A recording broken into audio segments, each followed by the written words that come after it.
beri tepuk tangan buat Tuhan Yesus. Haleluya, haleluya. Shalom Bapak Ibu Saudara. Gimana kabarnya?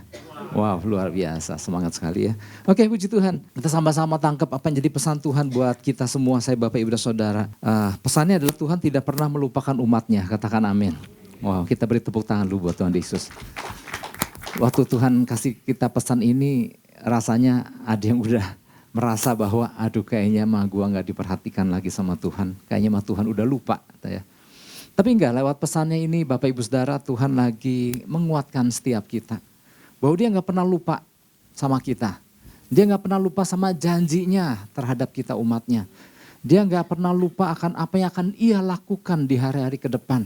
Oleh sebab itu mari Bapak Ibu Saudara, kita mau tangkap sesuatu lewat pesan ini ya. Ketika saya dapat ayat ini, rasanya ini ayat mau diapain gitu ya. Oh ternyata wow, Tuhan lagi mengingat kita bahwa dia punya rencana besar dalam kehidupan kita. Ya, jangan pernah lupa itu. Ya, jangan pernah merasa, udah aku mah hidup biasa aja, jalanin aja lah, mengalir gitu. Oh enggak, Tuhan punya rencana dahsyat dalam kehidupan kita. Oke, kita buka Kejadian pasal yang ke-8 ayat 4. Kejadian 8 ayat 4. Nah, di depan udah terpampang 1, 2, 3 kita baca. Dalam bulan yang ke-7, pada hari yang ke-17 bulan itu, terkandaslah Batra itu pada pegunungan Ararat. Ini tentang siapa ini? Tentang Nuh. Rasanya waktu dapat ayat ini, apa ya, kok ada bahtera mendarat itu, ini bukan kandas, hancur, tenggelam, bukan ya. Ini setelah sekian lama terapung di atas air, setelah hujan air hujan dari atas dan air yang dari bawah bumi itu keluar dan menutupi semuanya ada di bumi. Ada bahtera yang isinya Nuh beserta keluarga dan binatang-binatang yang dikumpulkan di dalam bahtera, akhirnya mendaratlah gitu maksudnya. Nyampe lah di darat itu bahtera setelah sekian lama. Di renung-renung ini maksudnya apa? Apa hubungannya dengan kita? Bahtera yang mendarat di Ararat, pegunungan Ararat. Bapak Ibu Saudara, yang kita sering dengar tentang kisah Nuh adalah tentang Nuh yang dipilih Tuhan. Karena Nuh dipandang Tuhan berkenan, maka Nuh diperintahkan Tuhan untuk membangun bahtera. Ya itu kan yang sering kita dengar kan. Jangan lupa ukurannya Nuh, sekian hasta kali sekian hasta, panjang, lebar dan tingginya seperti ini. Harus ditutup sedemikian rupa dan ada jendela ya yang harus dibuat di bagian atas. Kemudian dibuatlah kamar-kamar untuk nanti menempatkan binatang-binatang itu. Dan di situ dikatakan Nuh melakukan tepat seperti yang diperintahkan Tuhan. Itu kan yang sering kita dengar kalau kita membahas tentang Nuh. Nuh yang taat dan Nuh bergandengan tangan bersama keluarganya membangun bahtera itu kan yang sering kita bahas. Tapi perkara itu bahtera akhirnya mendarat terkandas di pegunungan Ararat. Ini ada maksud apa Tuhan menyampaikan hal ini gitu maksudnya. Ya. Nah ayat di atas Bapak Ibu Saudara menerangkan bahwa sekian lama setelah bahtera itu terapung-apung di atas air. Airnya surutlah sedikit demi sedikit air itu. Dan terkandas di Ararat. Ararat itu daerah Turki timur jauh ya. Dekat perbatasan Rusia. Nah itu lokasi Ararat di situ ya. Tapi apa hubungannya dengan kita soal Ararat itu, soal Turki itu, soal bahtera itu. Tapi nanti ada sesuatu yang menarik.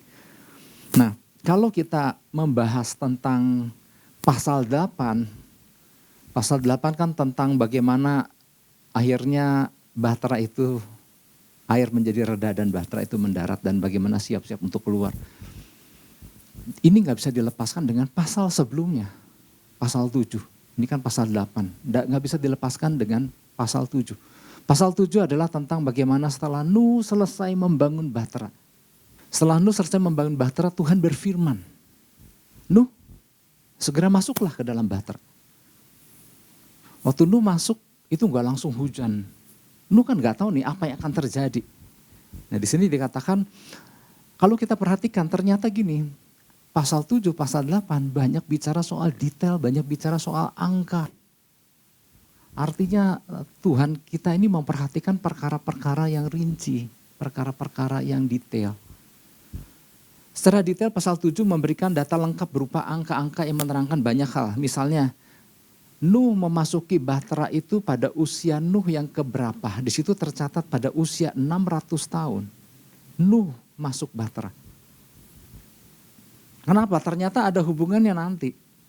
Setelah Bahtera itu mendarat, setelah Nuh itu keluar, baru kita tahu berapa lama Nuh ada di dalam Bahtera. Waktu Nuh masuk ke dalam Bahtera, hujan gak langsung terjadi. Ya, 7 hari setelah Nuh masuk ke dalam Bahtera, barulah Tuhan menurunkan hujan ke atas bumi selama 40 hari 40 malam. Bayangkan Bapak Ibu Saudara, hujan 40 hari 40 malam bukan dari atas aja. Dari segala yang dari bawah pun keluar air. Ini membuat bumi kerendam. Ya. Dan dari situ Tuhan menghapuskan segala yang ada dari muka bumi. Mau orang, mau binatang, mau apapun, semua direndam oleh air. Ya. Alkitab menjelaskan bahwa air itu naik dan mengangkat Bahtera itu sampai terapung tinggi. Sampai di situ dikatakan gunung yang paling tinggi yang ada di bumi, Bahtera itu lebih tinggi dari gunung itu 15 kaki. Nah, artinya gini, ini untuk membantu kita membayangkan, wow, seperti apa Tuhan rendam bumi. Sampai itu Bahtera ada di atas gunung 15 kaki, gunung yang paling tertinggi yang ada di bumi pada waktu itu. Dan kemudian berkuasalah air di atas bumi selama 150 hari. 150 hari berapa lama tuh? Bagi 30 ya. Berapa? 7? 5 tuh. Kalau kita bayangkan Bapak Ibu Saudara, betapa kisah Nuh ini bukan sekedar legenda. Bukan sekedar kisah perjanjian lama yang dimana Tuhan mempercayakan seseorang untuk membangun sesuatu yang besar. Betul, iya. Tetapi bukan cuma sekedar kisah lama. Tetapi maknanya itu relevan sampai hari ini. Bagaimana Tuhan mempercayakan kepada seorang manusia sebuah tugas dan tanggung jawab. Di mana disambut oleh manusia itu. Dan kemudian dia melaksanakannya tepat seperti yang Tuhan perintahkan. Bukankah ini yang terus Tuhan inginkan sama kita sampai hari ini? Keberadaan kita ini untuk bukan melakukan rencana kita. Tapi keberadaan kita untuk melakukan rencana Tuhan. Tuhan kasih blueprintnya, Tuhan kasih gambarannya. Untuk kita bangun sesuatu seperti yang Tuhan inginkan. Wow, ini luar biasa. Ya, tapi ini di bagian dalam nanti dibahas. Nah, kembali dulu ke pasal yang ke-8. Tadi kan 7 tuh dengan segala detail angka-angkanya. Sekarang masuk ke dalam pasal ke-8. Sebenarnya gini, karena saya udah baca, ya Bapak, makanya saya agak detail nyampaikannya, kan Bapak Ibu belum baca. Nanti di rumah bisa baca sendiri. Tetapi ini menarik ternyata. Pasal-pasal yang jarang kita bahas ternyata wow luar biasa. Ada maknanya luar biasa. Ya, kembali ke pasal 8. Ada yang menarik di situ. Di pasal 8 ayat pertama dibuka dengan perkataan Tuhan. Maka Allah mengingat Nuh dan segala binatang liar. Dan segala ternak yang bersama-sama dengan dia dalam bahtera itu. Dan Allah membuat angin menghembus melalui bumi sehingga air itu turun. Di situ ada kata, maka Allah mengingat Nuh dan segala binatang liar dan ternak yang bersama-sama dengan dia. Ada kata mengingat. Maka kenapa ayat pertama di pasal 8 dibuka dengan Allah mengingat? Karena ternyata gini Bapak Ibu Saudara, ada kekosongan waktu.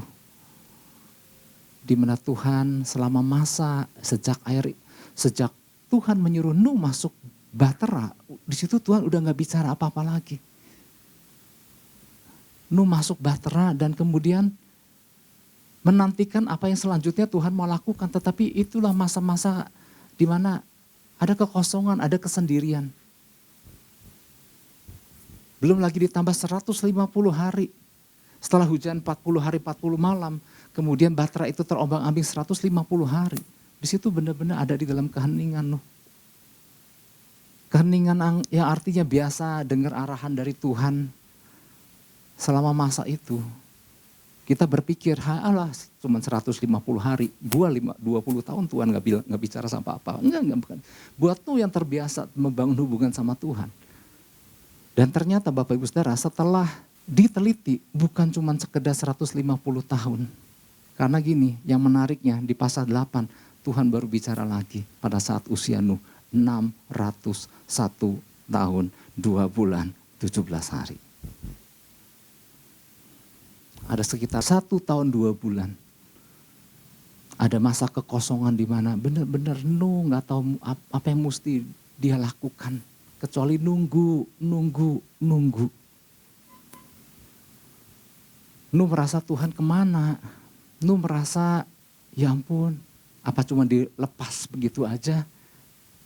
Di tengah air yang memenuhi bumi, ia bersama keluarganya dan ternak-ternak dan binatang liarnya ada. Apakah cuma sampai di situ aja Tuhan berkarya? Kadang-kadang gini Bapak Ibu Saudara, di dalam hidup orang percaya, ya itulah sebabnya kenapa Tuhan kasih pesan ini sama kita. Barangkali ada yang merasa bahwa kok Tuhan gak melakukan apa-apa sih dalam hidupku? Kok hening? Kok sepertinya Tuhan nggak bertindak apa-apa atas kehidupanku, atas pergumulanku. Tapi ternyata gini Bapak Ibu Saudara, di ayat pertama justru di situ Tuhan menyampaikan Allah mengingat. Dia mengingat Nuh. Jadi pesan ini Bapak Ibu Saudara di Nuh pasal 8 yang Tuhan berikan ini adalah sebetulnya salah satunya adalah untuk mengingatkan kita. Jangan pikir Tuhan gak melakukan apa-apa loh. Katakan amin. Tuhan ingat kita. Dan dia sedang melakukan apa-apa. Nanti kita akan belajar kenapa manusia, kenapa orang percaya suka merasa bahwa Tuhan kayaknya gak memperhatikan aku. Tuhan kayaknya gak melakukan apa-apa dalam kehidupan aku. Ya. Jadi ternyata dari pasal 7 ke pasal 8 ada jarak yang terpaut cukup jauh di situ. Ya, jadi kalau kita perhatikan Tuhan bicara lagi 1,2 bulan lebih. Dari situ barulah Tuhan berfirman kepada Nuh, keluarlah dari bahtera itu. Engkau dan bersama-sama dengan istrimu serta anak-anakmu dan istri dari anak-anakmu. Ya.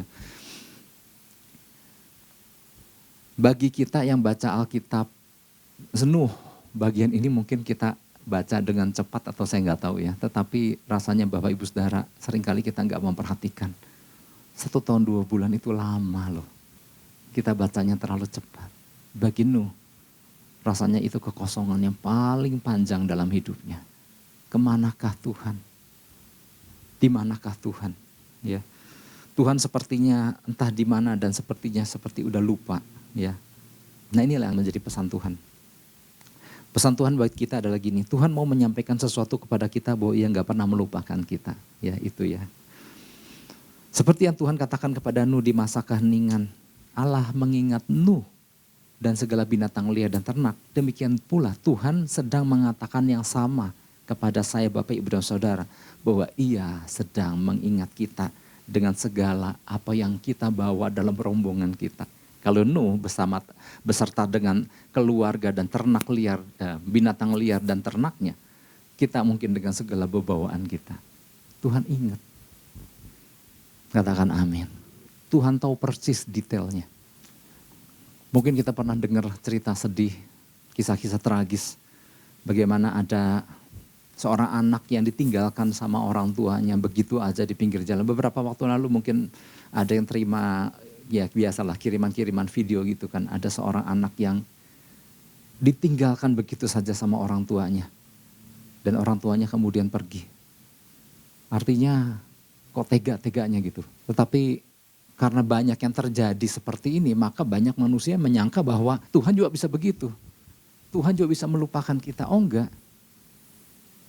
Bahkan di dalam Yesaya 49 di situ dikatakan dia tuh bagaikan, coba kita lihat bentar ya, Yesaya 49 ayat 14 coba. Yesaya 49 ayat 14, Sion berkata Tuhan telah meninggalkan aku dan Tuhanku telah melupakan aku. Tapi ayat 15-nya di situ dikatakan, dapatkah seorang perempuan melupakan bayinya sehingga ia tidak menyayangi anak dari kandungannya, sekalipun dia melupakannya, aku tidak akan melupakan engkau. Wow, ini luar biasa. Ketika ada orang menyangka bahwa Tuhan sudah melupakan, Tuhan bilang, aku ini bagaikan seorang perempuan, ibu yang gak mungkin meninggalkan bayinya.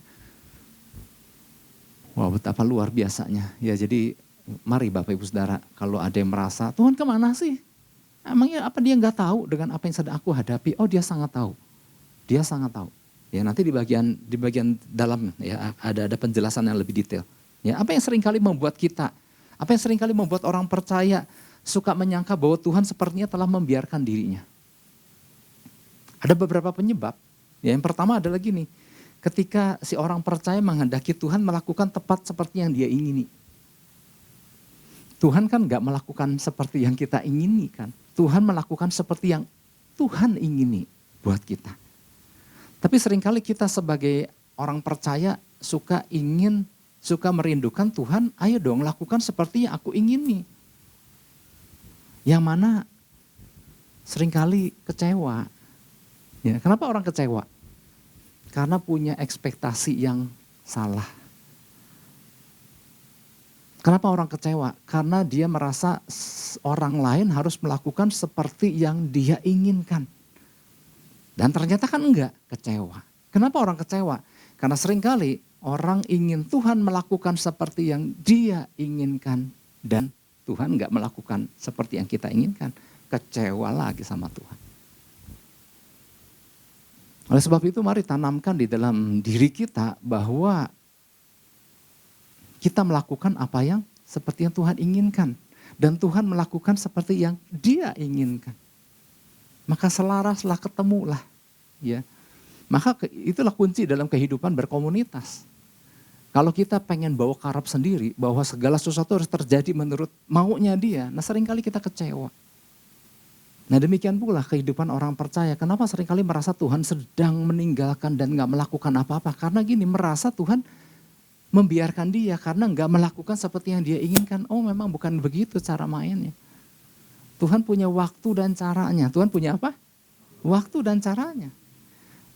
Bahkan kapan ya, waktu hari Minggu kali kita dengarnya. Bagaimana ketika pernikahan di Kana.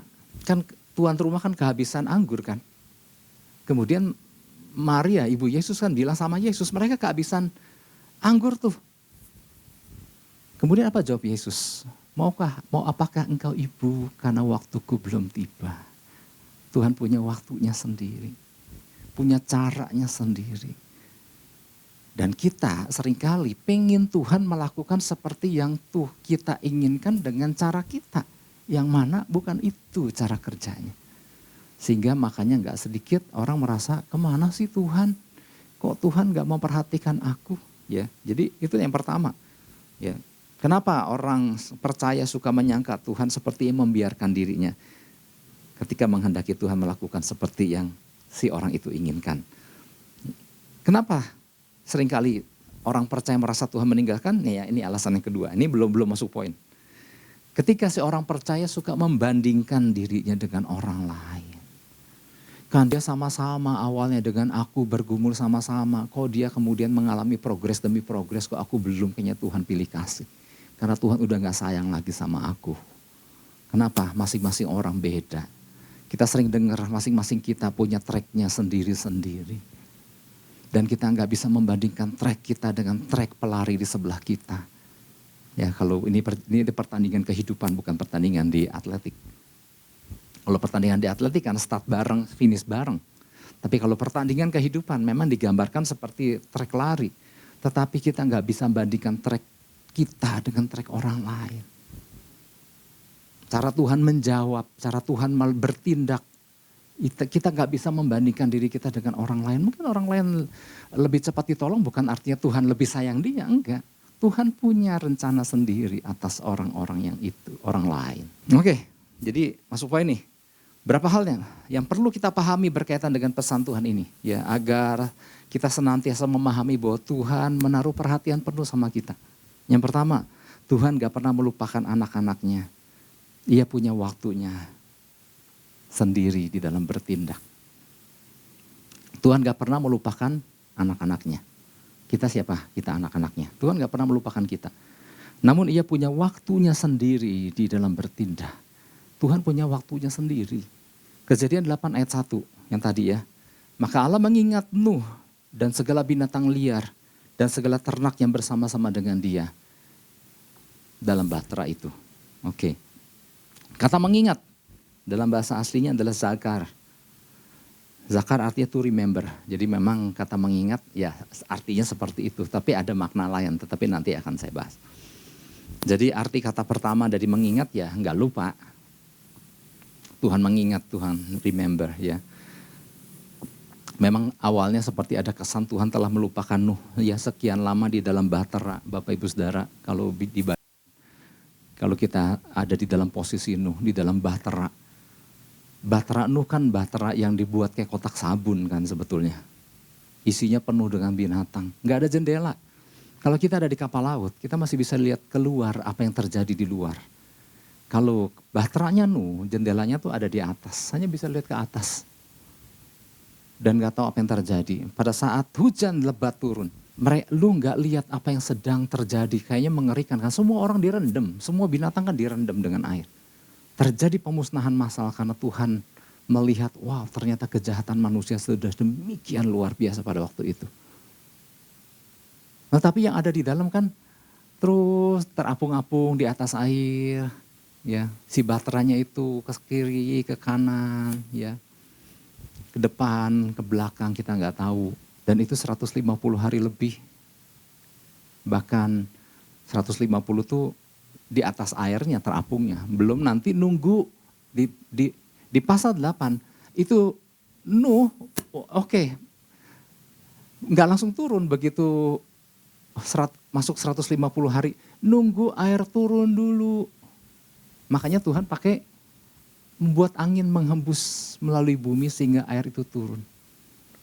Ya kayak orang habis ngepel lantai kan suka diangin-angin supaya airnya cepat nguap gitu. Nah yang di dalam bahtera, kalau kita coba tempatkan diri kita di dalam bahtera, kan nunggunya kan aduh ini apa lagi. Rasanya bahannya udah, hujannya udah reda. Ini udah masuk bulan yang kesekian. Kok masih belum ada tanda-tanda, itu belum mendarat tuh di Ararat, itu belum. Karena nunggu airnya reda, turun. Makanya gak heran Bapak Ibu Saudara, orang yang ada di dalam kondisi, di dalam bahtera yang tertutup, dia gak tahu apa yang terjadi di luar. Rasanya bertanya-tanya. Kan itu bahtera kan gak ada jendela dan rapat kan, karena supaya air jangan masuk kan. Artinya gini, ini tuh tanggal keberapa, hari keberapa, udah siang, udah malam gitu ya. Mungkin bisa lihat ke atas itu, tapi ada sebuah penantian. Tapi gini Bapak Ibu Saudara, yang saya mau sampaikan saya gak mau terlalu lama di situ. Di saat Nuh lagi mungkin bertanya-tanya, di ayat pertama Tuhan bilang, aku udah mengingat engkau. Jadi seringkali yang terjadi adalah gini, di saat orang percaya sedang bertanya-tanya, ini mau dibawa kemana sih Tuhan? Kapan sih Tuhan bertindak? Jauh sebelumnya Tuhan udah bilang, aku ingat engkau. Aku ingat engkau, bukan cuma ingat engkau aja Nuh. Aku ingat segala binatang yang bersama-sama dengan engkau. Dan bukan binatang yang baik-baik aja, termasuk yang liar. Dan liar gitu ya. Binatang liar, saudara pernah lihat binatang liar? Aku ingat Nuh binatang yang liar dan ternak-ternaknya. Artinya gini, seringkali kan kita memikirkan diri kita. Tuhan mana kok gak melakukan tindakan terhadap diriku. Tuhan bilang jangankan engkau yang ada bersama-sama engkau yang kecil-kecil yang engkau gak perhatikan itu aku juga ingat. Ini loh yang perlu kita tangkap Bapak Ibu Saudara. Hal-hal kecil ya, hal-hal yang perintil-perintil yang kita pikir ini mah gak penting punya. Tuhan ingat itu, termasuk itu. Ini kan luar biasa Bapak Ibu Saudara ya. Jadi pada saat orang percaya merasa Tuhan gak memperhatikan, Tuhan udah jauh lebih dulu memperhatikan kita. Ya.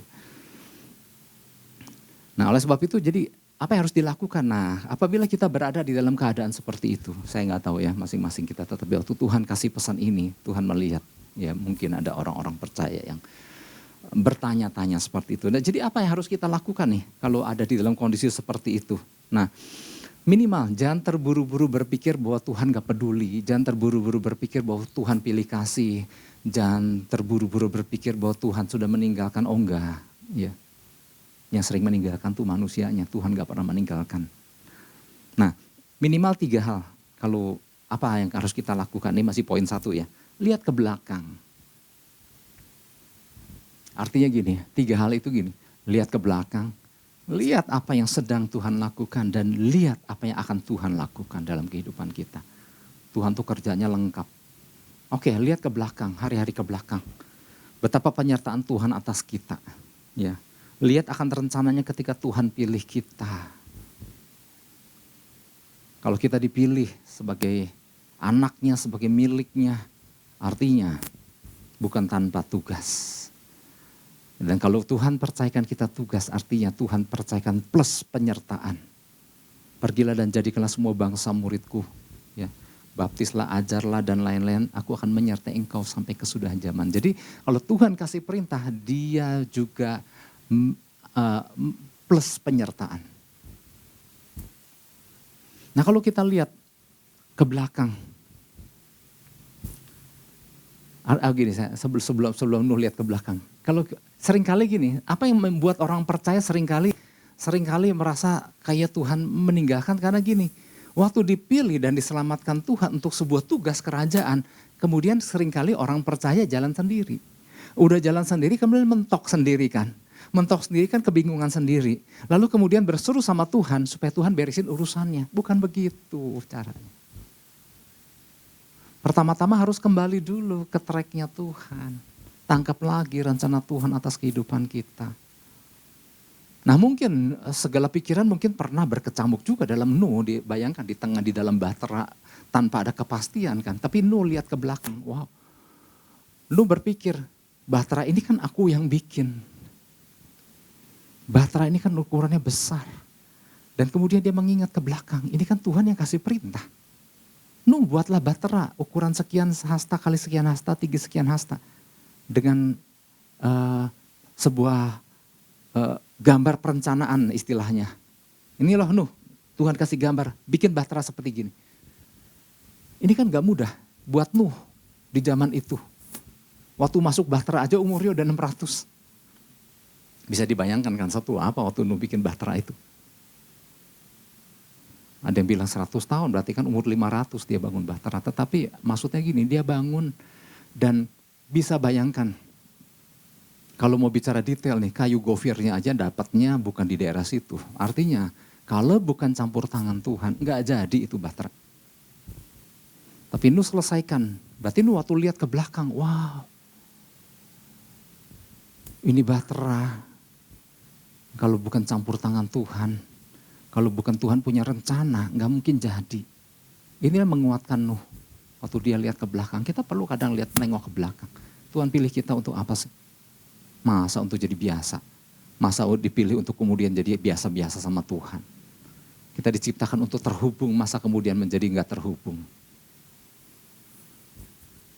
Nuh membayangkan, ya kita juga bisa membayangkan, bahtera Nuh, kalau ada orang membangun kembali bahtera Nuh dengan spesifikasi yang sama, dengan ukuran segede lapangan, hampir segede lapangan sepak bola panjangnya, dan kemudian diisi dengan berbagai binatang, dan bahtera yang berbentuknya hampir mirip kotak sabun diterjunkan di air yang deras, hujan dari atas dari bawah. Kira-kira kuat nggak? Itu kan nggak ada sisi, dilihat dari sisi teknologi modern ini kan sama sekali nggak ada sisi teknologi modern kan. Nggak ada sisi aerodinamiknya dan segala macam itu kan kayak naruh kotak. Itu kan kalau berhadapan dengan air yang deras itu kan babak belur, hancur itu bahtera. Makanya Nuh merenung kalau bukan Tuhan campur tangan. Nggak mungkin dia bisa melewati hari-hari di mana hujan turun begitu deras 40 hari 40 malam. Kadang-kadang kita perlu melihat apa yang Tuhan sudah lakukan dalam kehidupan kita. Bahwa betapa penyertaan Tuhan itu luar biasa. Masa kemudian jadi biasa-biasa sama Tuhan. Itu yang pertama, lihat ke belakang. Kemudian yang kedua, lihat saat ini apa yang sedang Tuhan lakukan. Firman Tuhan katakan bahwa hari lepas hari ia menanggung bagi kita. Mazmur 68 ayat 19. Jadi artinya, kalau bukan penyertaan Tuhan, gak mungkin Nuh bisa melewati masa-masa di dalam bahtera. Kemudian bahtera itu bisa mendarat dengan baik di pegunungan Ararat. Bayangin mendaratnya di gunung. Kalau bukan Tuhan campur tangan. Nah makanya, kalau kita kadang-kadang kan seringkali udah terburu-buru menjudge Tuhan. Tuhan kenapa engkau gini? Tapi kalau kita lihat, kalau kita ada nih hari lepas hari, itu pemeliharaan siapa? Ya. Melewati pandemi yang berat, ya nggak mudah maksudnya. Kalau Tuhan nggak tuntun kita, jaga kita. Nah makanya kita juga perlu memikirkan ya bahwa kita tuh nggak mungkin bisa dengan sendirinya, dengan kekuatan kita kalau bukan campur tangan Tuhan. Ya. Oke. Dan kemudian Nuh juga akhirnya menjadi sabar. Nuh juga nggak buru-buru turun. Nuh nggak bisa, mungkin dia belum tahu berapa dalam, berapa tinggi dia saat itu. Mungkin air udah turun. Makanya di pasal 8 kan Nuh ngecek kan. Dia pertama keluar lepaskan burung gagak. Nuh banyak stok binatang. Dia lepaskan burung gagak. Kemudian burung gagak itu keluar, terbang, balik lagi. Terbang, balik lagi. Artinya nggak ada tempat buat mendarat. Air masih tinggi. Kemudian berapa lama berjalan, itu banyak angka itu. Berapa lama berjalan, Nuh lepaskan merpati. Itu masih belum pada turun itu. Masih di dalam bahtera yang isinya binatang itu. Lepaskan merpati. Merpati itu balik lagi. Artinya, belum cukup turun airnya. Sampai suatu hari dia lepaskan merpati. Merpati itu datang sambil membawa di paruhnya daun zaitun. Artinya udah ada tanaman yang tumbuh, yang muncul ke permukaan. Dan itu tanda bahwa air sudah reda. Dan sampai benar-benar mendarat. Artinya ini di dalam bahtera terus ini sekian lama. Sampai akhirnya di usia Nuh 601 tahun, 2 bulan, sekian belas hari Tuhan berfirman, Nuh buka bahtera, engkau boleh keluar. Saudara bayangkan, 1 tahun 2 bulan lebih, gak mudah. Yang ketiga lah, yang masih di poin 1. Lihat apa yang akan Tuhan lakukan. Tuhan gak mungkin percayakan kita sesuatu untuk kemudian tanpa ada rencana selanjutnya. Tuhan sempurna kerjanya. Makanya saya mau katakan, arti kata lain dari kata mengingat yang zakar tadi. Bukan cuma sekedar ngingat to remember. Tetapi ternyata arti kata zakar itu adalah, inilah saatnya aku akan memasyurkan engkau. Artinya inilah saatnya aku bertindak. Jadi kata Allah mengingat, di dalam bahasa aslinya, inilah saatnya aku bertindak. Makanya di beberapa kisah-kisah di Alkitab kan, waktu peristiwa Sodom dan Gomora, Tuhan kan mau membumi hanguskan Sodom dan Gomora. Tapi kemudian di situ Tuhan teringat kepada Abraham. Waktu Tuhan di sini dikatakan Rahel, istri Yakub yang udah lama mandul, yang melahirkan Lea lagi, bahkan budaknya Rahel pada melahirkan, Rahel belum lahir. Kemudian di situ di Alkitab katakan, kemudian Tuhan mengingat Rahel. Nah mengingat bukannya Tuhan, lupa Rahel, enggak. Dalam arti kata lain, kata mengingat Tuhan bilang tentang Rahel. Rahel, inilah saatnya aku akan melakukan sesuatu lewat dirimu. Jadi kata mengingat adalah inilah saat Tuhan mau melakukan sesuatu. Jadi kalau pesan ini datang sama kita, pertama untuk menjawab. Kadang-kadang ada orang percaya merasa Tuhan udah lupa. Tetapi kalau kita tangkap lebih dalam lagi, inilah saatnya Tuhan mau melakukan sesuatu yang luar biasa dalam kehidupan kita. Buat siapa yang nangkep, katakan amin. Wow. Lihat apa yang Tuhan akan lakukan di hari-hari ke depan. Dan sebab itu tangkap selalu bahwa Tuhan punya rencana luar biasa. Yang penting adalah gini, nempel aja deh. Makanya Nuh begitu keluar bahtera, apa yang Nuh lakukan? Nuh bangun mezbah. Karena bangun mezbah di dalam kapal kan, kapal bisa kebakar Bapak Ibu Saudara. Nunggu keluar dulu binatangnya yang terbaik, ada ternak kan, ternaknya dipotong, dipersembahkan korban api, korban bakaran sama Tuhan. Artinya ini loh, kalau kita mau terus melihat cara Tuhan, bagaimana Tuhan berkarya dalam kehidupan kita, bagian kita adalah udah nempel aja deh. Ngapain? Nempel aja. Terhubung terus deh. Oke, itu poin yang pertama. Ya. Poin yang pertama adalah Tuhan tidak pernah melupakan kita anak-anaknya. Namun Tuhan punya waktunya sendiri dalam bertindak. Itu yang pertama. Yang kedua, wow. Yang kedua adalah Tuhan sedang mengingatkan kita akan waktu yang ada dan fungsi apa yang harus kita lakukan di dalam menanggapinya. Panjang amat ya. Tuhan sedang mengingatkan kita akan waktu yang ada, artinya Tuhan lagi mengingatkan ini waktu apa nih? Ya, Tuhan mengingatkan kita akan waktu yang ada saat ini dan fungsi apa yang harus kita lakukan di dalam menanggapi. Kenapa contohnya Nuh? Karena gini Bapak Ibu Saudara, kalau cuma sekedar Tuhan menyampaikan pesan bahwa ia mengingat kita, kan banyak pasal-pasal lain di luar kisah Nuh. Daud pernah kan ngalami, di manakah Tuhan? Bani Korah di dalam Mazmur 42 pernah bertanya, di manakah engkau Tuhan? Jadi kalau mau cuman sekedar menjelaskan, orang percaya kadang suka menganggap Tuhan lupa. Banyak pasal lain kok. Tapi kenapa Tuhan pilih kisah Nuh itu? Karena gini Bapak Ibu Saudara, kita diingatkan peristiwa Nuh, hari-hari Nuh adalah tanda-tanda akhir zaman yang Yesus berikan contoh di salah satu Injil, Matius 24 ayat 37-38, coba lihat. Di situ ada masa Nuh. Sebagaimana halnya ini waktu Yesus menyampaikan tanda-tanda akhir zaman. Sebab sebagaimana halnya pada zaman Nuh, demikian pula halnya kelak pada kedatangan anak manusia. Ini bicara soal kedatangan Tuhan kali yang kedua. 38, sebab sebagaimana mereka pada zaman sebelum air bah itu makan dan minum, kawin dan mengawinkan, sampai kepada hari Nuh masuk ke dalam bahtera.